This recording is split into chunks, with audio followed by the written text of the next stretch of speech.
وَلَوْ شِئْنَا لَرَفَعْنَاهُ بِهَا، ہم چاہتے تو اسے ان آیات اور جو بھی اس کے پاس علم تھا اس کے ذریعے سے ہم اسے اور بلند کرتے اور اونچا مقام دیتے، وَلَكِنَّهُ أَخْلَدَ إِلَى الْأَرْضِ، مگر وہ تو زمین کی طرف دھنستا چلا گیا۔ یہ زمین کی طرف دھنسنا کیا ہے؟ ایک ہمارا جسد ہے، یہ حیوانی جسد، یہ زمین سے آیا ہے، منہا خلقناکم، اور اس کے تقاضے ہیں۔ ایک وہ روح ہے جو عہد کر کے آئی ہے الستو بربکم، ان کے درمیان کشاکش ہے۔ روح چاہتی ہے اوپر اٹھنا، کل شیء یرجع الی اصلہ،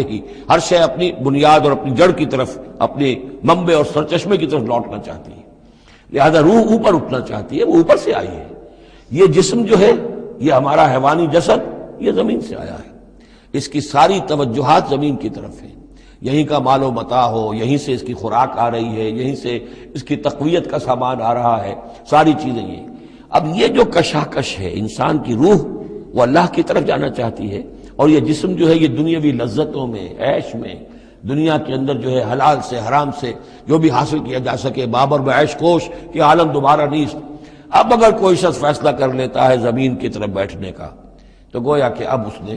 اپنے آپ کو اللہ تعالیٰ کی توفیق سے وہ محروم کر لیا، فانسلخ منہا۔ اب وہ روح سسکتی رہے گی، احتجاج کرتی رہے گی، سسکتی رہے گی، ایک وقت میں آ کر شاید وہ مر جائے، اس پر موت وارد ہو جائے، اور وہ زندہ ہونے کی شکل میں بھی وہ در حقیقت ایک مقبرہ بن جائے یا تعزیہ بن جائے کہ روح اس کے اندر دفن ہو چکی ہے۔ تو نظر آ رہا چلتا پھرتا انسان، حقیقت میں وہ انسان تو مر چکا، اندر روح جو ہے وہ دفن ہو چکی، اب جو چل رہا ہے وہ حیوان انسان چل رہا ہے، وہ انسان جو تھا وہ تو مر چکا۔ تو یہ ہے وَلَكِنَّهُ أَخْلَدَ إِلَى الْأَرْضِ، زمینی خواہشات، زمینی آرزویں، یہ نچلے درجے کی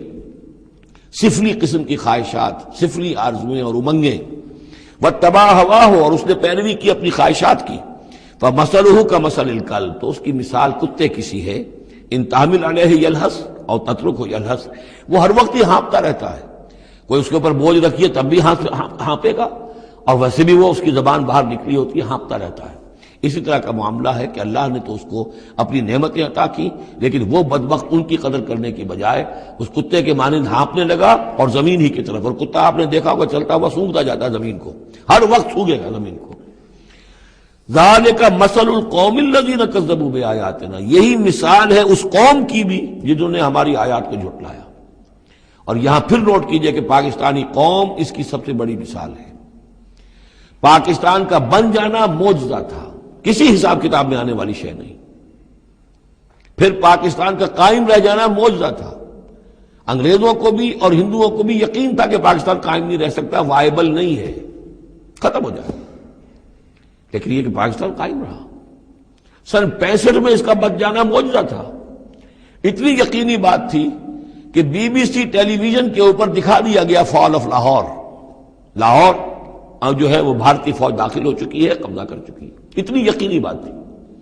شام کو جم خانہ میں شراب پینے کا پکا پروگرام تھا، لیکن خوف طاری کر دیا اللہ تعالیٰ نے ان کے دلوں پر،